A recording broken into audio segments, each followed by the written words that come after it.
தொழில் தொடங்க வெளிநாட்டினர் எதிர்பார்க்கும் அனைத்து வசதிகளும் தமிழகத்தில் இருக்கின்றன என்று சினர்ஜி இந்தியா வெண்டர்ஸ் நிறுவன இயக்குனர் அருள் சம்பந்தம் தெரிவித்திருக்கிறார்.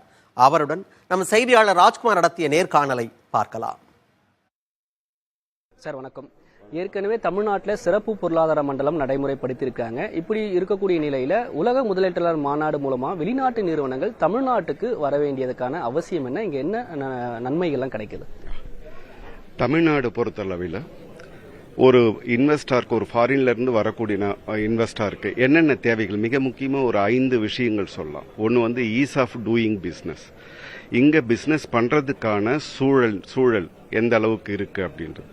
அதுக்கப்புறம் இரண்டாவதாக availability of resources, human resources, particularly ஒரு cheap and skilled labour availability. இது மூணாவதாக infrastructure facility, about the land bank, அதுக்கப்புறம் road facility, sea facility and international airports. இது அண்ட் ஃபோர்த் ஒன் பார்த்தீங்கன்னா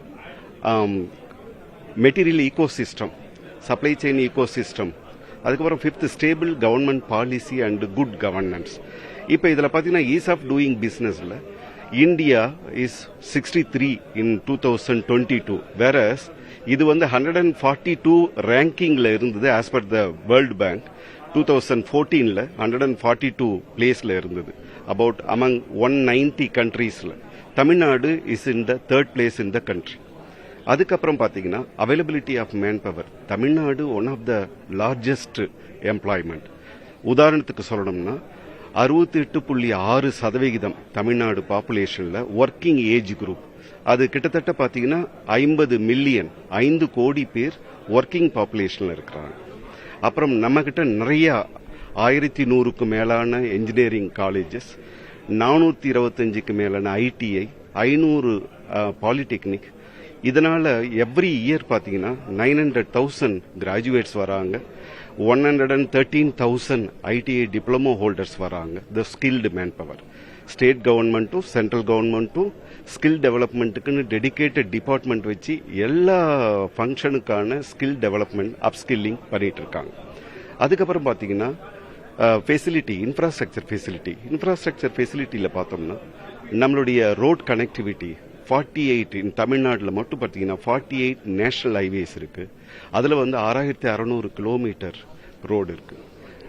286 ஸ்டேட் ஹைவேஸ் இருக்கு. அதுல கிட்டத்தட்ட 9200 கிலோமீட்டர் தமிழ்நாடு ஸ்டேட் ஃபுல்லாவே இந்த ரோட் கனெக்டிவிட்டி இருக்கு.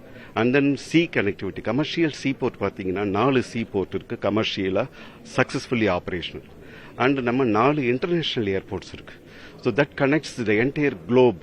அந்த மாதிரி பண்ணிட்டு இருக்கு. அதுக்கப்புறம் பார்த்தோம்னா ஸ்டேபிள் கவர்மெண்ட் பாலிசி. நம்ம தமிழ்நாடு கவர்மெண்ட் நம்ம பாலிசிஸ், ஒவ்வொரு துறைக்கான பாலிசியும் ரீசெண்டா நிறைய ரிலீஸ் பண்ணியிருக்காங்க. ஒரு leather footwear policy, aerospace policy, electronics, everything. இது எல்லாத்துக்குமான பாலிசிஸ் ஒரு ஸ்டெபிலிட்டி கொடுக்குது. குட் கவர்னன்ஸ்ல பார்த்தோம்னா தமிழ்நாடு நம்பர் 3ல இருக்கு ஆஸ் பர் த இண்டெக்ஸ். இந்த மாதிரியான தொழில் தொடங்குவதற்கான, தொழில் நடத்துவதற்கான எல்லா விதமான சூழலும் இங்க இருக்கிறதுனால தமிழ்நாடு இன்னைக்கு நம்பர் 1 அட்ராக்ஷனா இருக்கு இன்வெஸ்டர்.